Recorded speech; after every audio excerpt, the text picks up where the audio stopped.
book off my bookshelf is County Folklore, Leicestershire and Rutland, collected and edited by Charles James Bilson, issued by the Folklore Society. Now this is a book of extracts and it's printed, and it's number 3, and it's printed in 1895, but it refers to a lot of texts that are a lot earlier, which I will endeavour to find those books somewhere. But for now, get yourself a cuppa, sit back and enjoy today's episode. Welcome to this episode.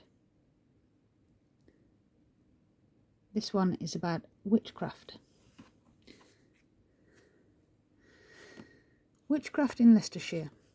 In the accounts of the year 1596 for the town of Leicester is the following entry, illustrating the horrible significance, the superstitions feeling of the age on the subject of witchcraft, and the judicial murders frequently perpetrated on the accused.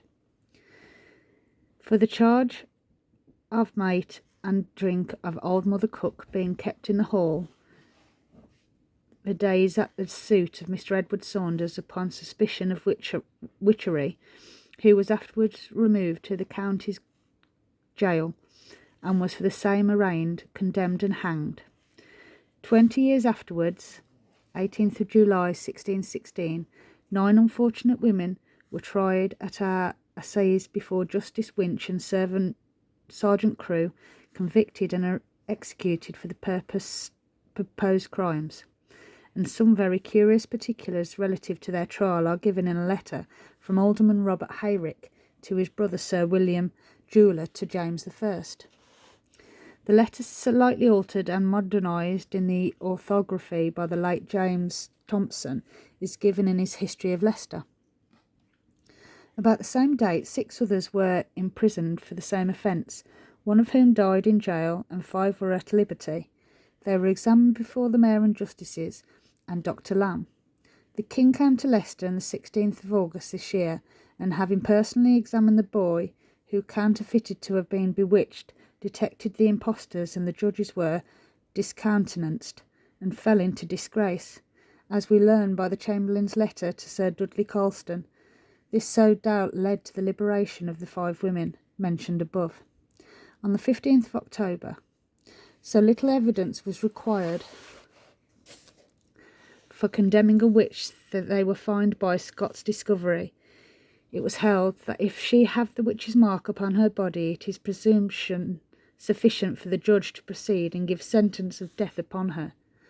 In 1650, as we learn from a manuscript among the Hall papers, this test was tried in this town upon a female named Cheetle, who was fortunate enough to escape conviction, but she examined by 4 of the townswomen, who stated that they had diligently searched and said Anne Cheetle from the crown of her head to the soles of her feet, and found her to be clear of any suspicion.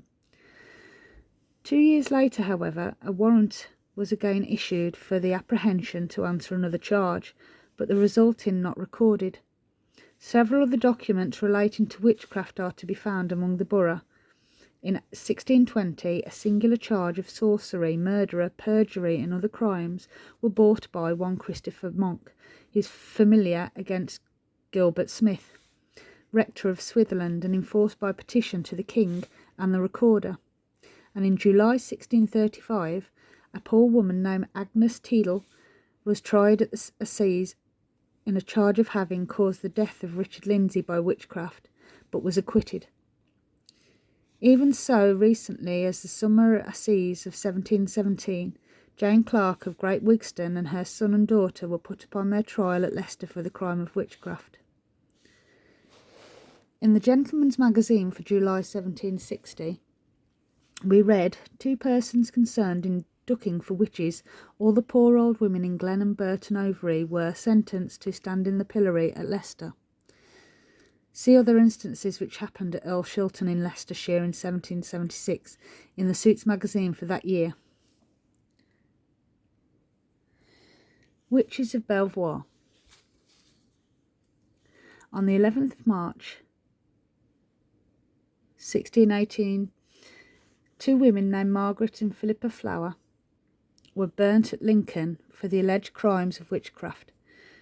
with their mother, Joan Flower.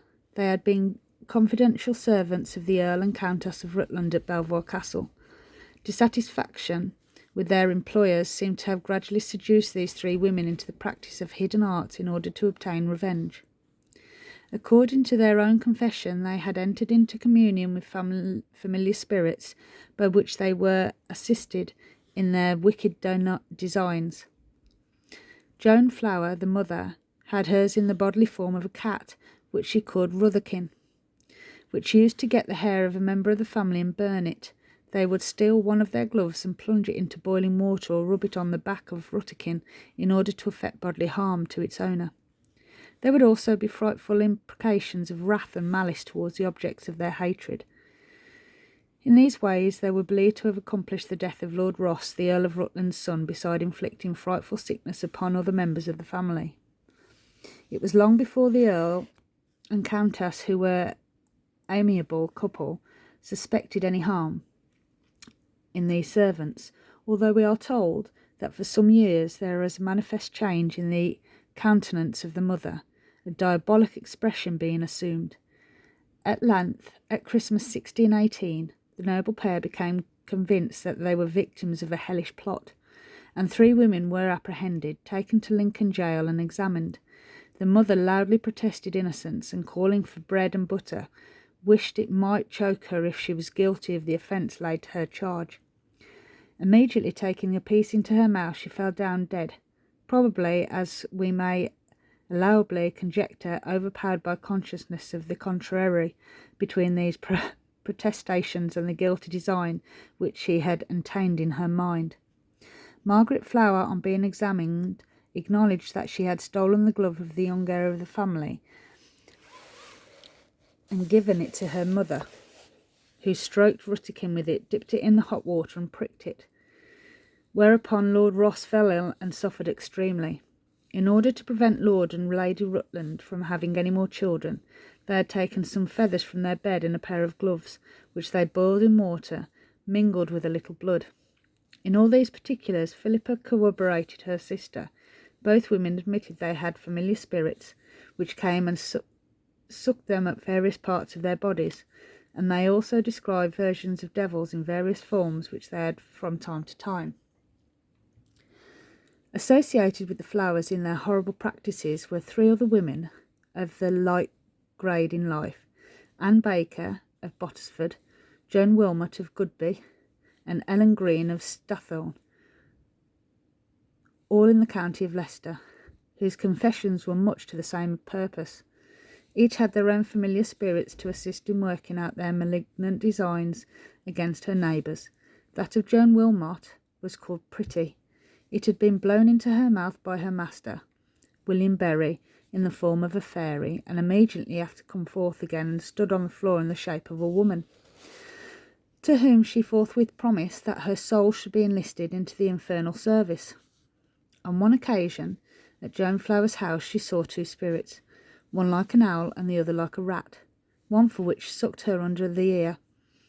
This woman, however, protested that for her part she only employed her spirit to inquiring after the health of the person whom she had undertaken to cure. Green confessed to having had a meeting with Wilmot in the woods, when the latter called 2 spirits into their company.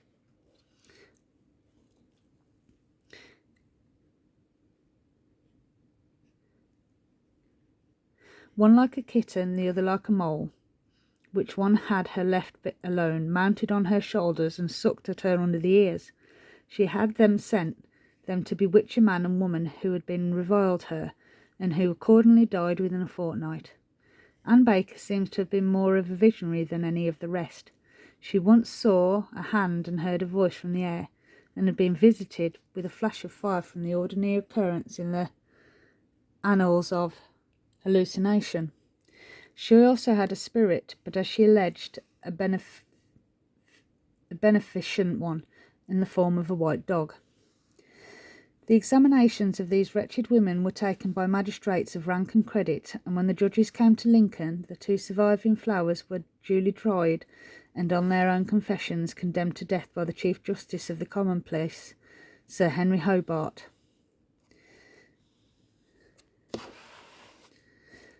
200 years ago, the belief of witchcraft was prevalent throughout the county of Leicestershire.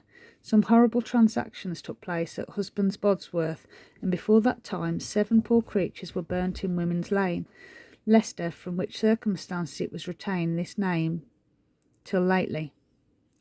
In a letter from Alderman Rock Hyrick and his brother Sir William Hyrick, 18th of July 1660, he says, "We have been occupied 5 days at the Assize in trying witches, 9 of which will be executed for bewitching the son, 13 years old, of Mr. Smythe, of Husband Bosworth. He was shown to the judges and had a fit at the time. Sir Henry Hastings could not behold him. The court ordered several witches to exercise their spirit upon the boy, when he would neigh like a horse or mew like a cat, according to the spirit that was within him." Nichols has given a minute account of the affair of the sort of Belvoir Castle. Jane Flower and her daughter were laundresses at the Earl of Rutland, and were dismissed for some misconduct. Soon after, the eldest son, Henry Lord Ross, fell sick, and was supposed that in revenge these women had bewitched him, especially as the countenance of the mother had become estranged, and her eyes fiery and hollow, so that no doubt was entertained that she was a witch. After his death, the second son and Lady Catherine were attacked with fists, and it was believed that they were also tormented by Flower and her daughter. They were apprehended about Christmas 1617 and committed to Lincoln Gaol by Sir George Manners, Sir Henry Hastings and Samuel Fleming, Doctor in Divinity, upon the depositions of some silly women. Tried at the March Assize before Sir Henry Hobart and Sir Edward Brumley, judges for the destruction of Henry Lord Ross with their damnable practices, and they were both hanged at Lincoln. The 19th century. It is not 30 years since the mother of the master of St. George's School, Leicester, a respectable old woman, was dragged through a pond in Welborough in the superstition that she was a witch. Ignorance of a lesser kind still prevails in the alliterated corners of the county. When the ague was common, Headley, a baker near St. Nicholas Church, made a small revenue by selling charms for that complaint, and a workman of ours, Thomas Rask, who lived in the Northgate Street, was constantly applied to for the discovery of things stolen or lost and found, country more profitable than stocking making. 1776. A correspondent was favoured us with the following paragraph, and which we are assured is a fact. A woman in the parish of Earl Shelton in the county of Leicester has been subject for some years to a disorder resembling that which is said to proceed from a bite of tarantula, and so astonishing is the ignorance of many that they imagine that she has been bewitched by an old woman in the neighbouring village of Aston. On Thursday, the 20th of June last, the afflicted, her husband and son, went to the old woman, and with dreadful imprecations threatened to destroy her instantly unless she would admit to have blood drawn from some part of her body, and unless she would give the woman a blessing and remove her disorder.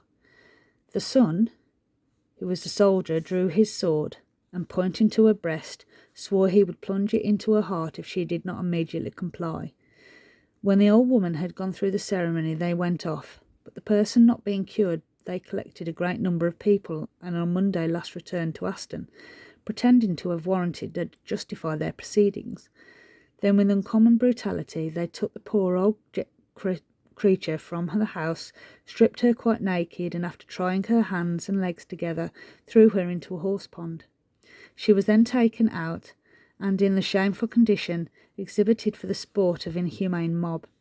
As she did not sink into the water, they concluded that she was really a witch, and several returned on the following day, determined to discipline her in the cruel manner until they should not put an end to her wretched existence. The pose was not deemed sufficiently strong, so that they escaped for the last time.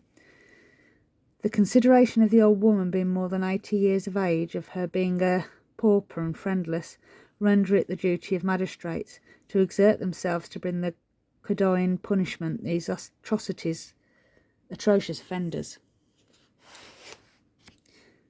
June 11th, 1709, being St. Barnabas Festival, and Whitsun Eve, on Thomas Holmes of Horringhold, a labourer, was doused 3 times for a witch, and did not sink but swam, though his hands and feet and head were all tied fast together, and all it was done in the dungeon pit in Blaston before 500 people, they say, and by communication of punishment for stealing Mr. Atkins' malt.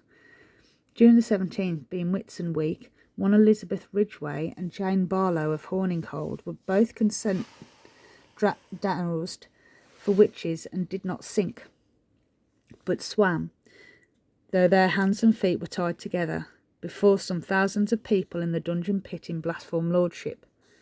June the 18th.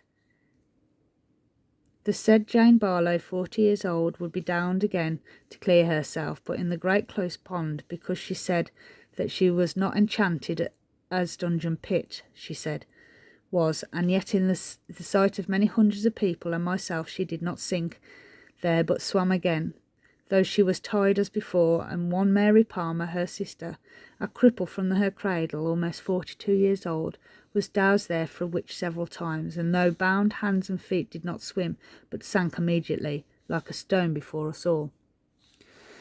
August the 15th, 1709. One Frances Sharp, the wife of Thomas Sharp, was buried, and was in probability bewitched to death by one widow Ridgway.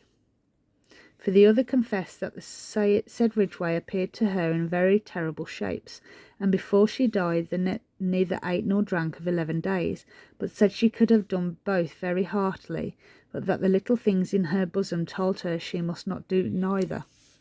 And while the White Witch of Kibblewort, one Clow, had ordered a charm to be sewed and kept into her shift about her bosom, she did eat and drink, but when she scratched it away she never ate nor drank more. Witness her own sister, her sister's daughter. October the 2nd, 1709. A wench of the widow Barlow, a supposed witch, went out of the church when I had named and read my text. Deputy Chapter 18. Where is the word witch? Wimswold. It is commonly believed in this town that about 80 or 100 years ago there were several witches for whom the old inhabitants relate strange stories. That concludes this episode on witches. Thank you very much. Please like, share and subscribe, and I shall see you again next time.